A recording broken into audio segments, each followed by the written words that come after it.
Yes po. Paano nakapasok sa NLEX ang truck na bumangga sa Marilao Bridge noong March 20 at nagdulot po ito ng matinding trapiko? Imagine.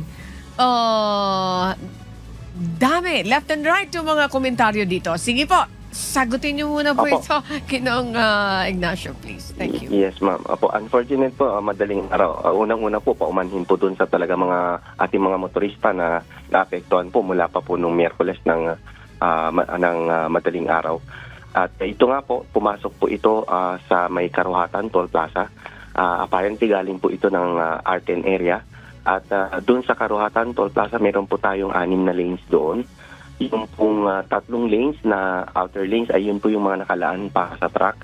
In fact, meron po tayong mga height detectors po doon na kung mas mataas po sa 4.27 meters yung truck or yung at hanggang sa kanyang load, ay meron pong alarm yun kung makikita yung mga tao namin. So, ginagawa po ito, pinapatabi po at bine-verify po yung height.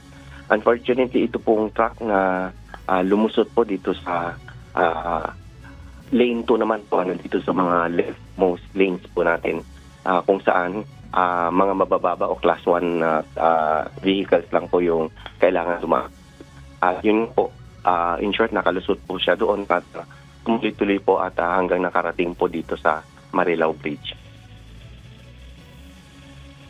Okay. Sir, you might mention about the height detector. How about the oversize? Mayroon din ba kayong device na nagmamonitor dyan?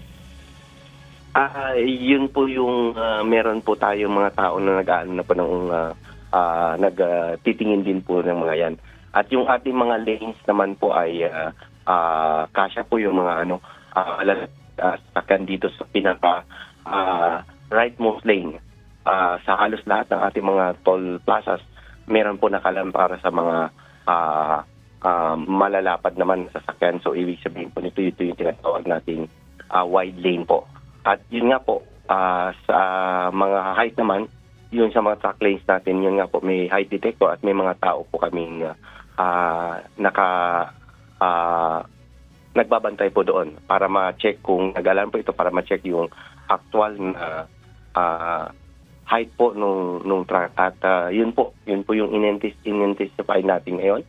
At nagdagdag po kami ng mga tauhan para po habang nagsusukat yung iba ay meron pa rin talagang nagbabantay doon sa mga sumusunod kasi maraming trucks po ang dumadaan dito sa Karuhatan. Okay. Sir, ang hangad kasi ng tao ay hindi ito maulit. Kasi yung binabanggit nyo po, you have the height detector. Pero yung oversize, okay po yung height, okay po yung kasi wala naman po sa international standard, di ba po? May sinusunod naman yung mga manufacturer ng paggawa ng mga sasakyan na ito lang yung height. Since mayroon kayong height detector, pero yung laman nun, we made to understand na yung laman nun ang tumama doon sa bridge. This is what I want to clarify.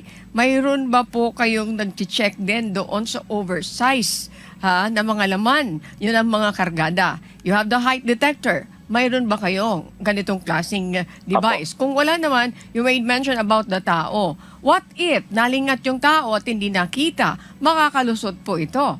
Tama po ba? Opo. Kung ganito Maaari po, po yan mangyari. in the future, may need ba tayong i-provide na mga device dito na kung oversize yung laman ng sasakyan mo, hindi ka kailangan. At dapat, sabi nyo nga po, pag height detector, alay nako, may alarm na kaagad yan. Pero pag oversize, lampas-lampas naman, doon sa truck mo, yung kargada mo, madidetect pa rin po ba ito? O nag-umaasa tayo doon sa tao po? Yun po, yung pong oversize po na binabanggit po natin, yun po yung kasama po yung load po nun. Pag sinabi po nating overheight or yung oversize po, yung detector po natin, kasama po yung nadidetect yung pinaka-peak or pinakamataas na portion nung truck, kasama po yung kanyang load. So, pag mas mataas po ito ng 4.27, mag-a-alarm po yung ating detector at yun po, i-verify ng ating mga tao. So, yun po yung iniiwasan natin ngayon kasi yung overheight po, yun po yung tumama dito sa Marilao Bridge. At yun po, yung overheight, kasama po yung load. Okay, so it's overheight and oversized. Ano po? Sir, anong Opo. assurance nyo na hindi na ito magaganap sa mga susunod na araw? Imagine, ilang tao, ilang mamamayan ang napirwisyo dito, ilang araw.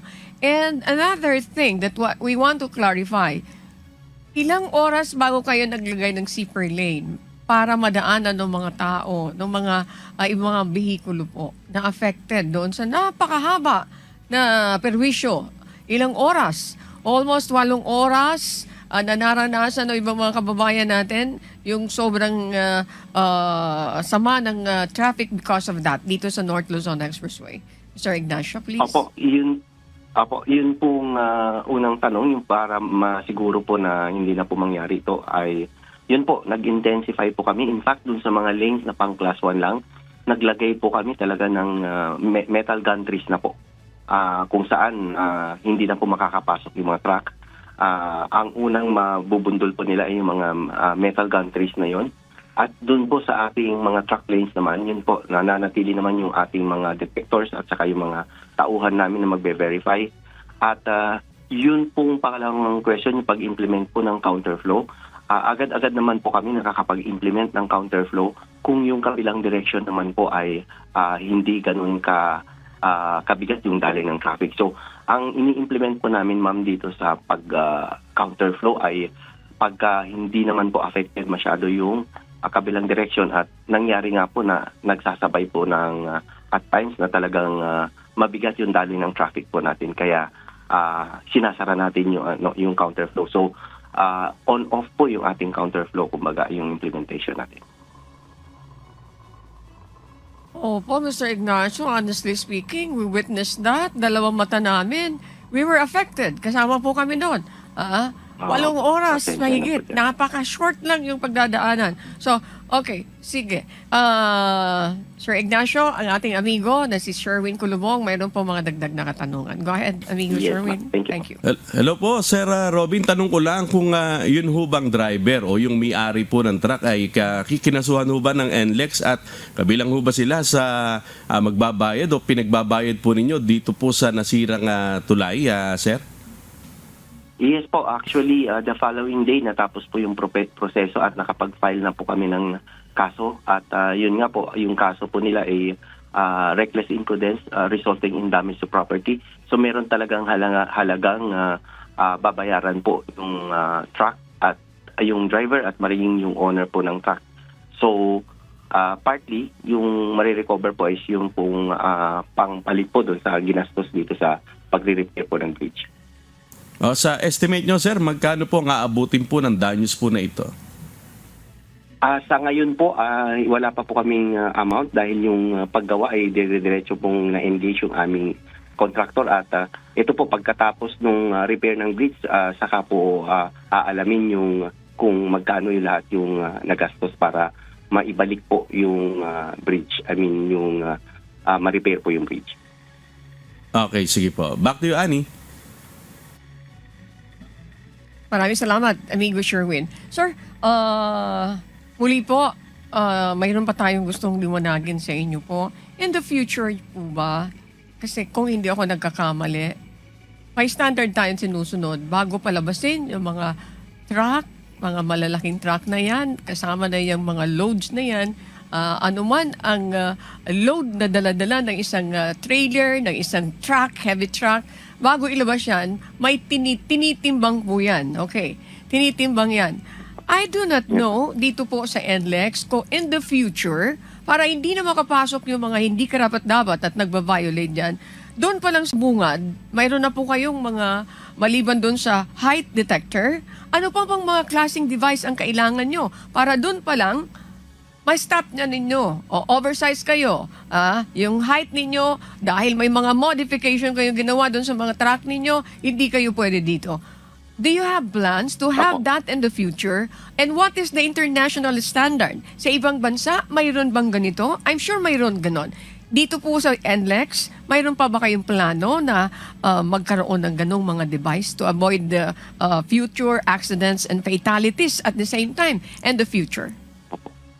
Opo, ang ano po natin, marami pong entries para dito sa expressway. Ano po, unang-una dito po sa identified natin talaga na pinapasukan ng mga malalaking trucks at yung kanilang load ay may mga gantries po, naglagay na po tayo ng mga gantries kung saan yun po doon po sila babangga kung talagang mataas po sila, hindi nila sinunod yung maximum height limit.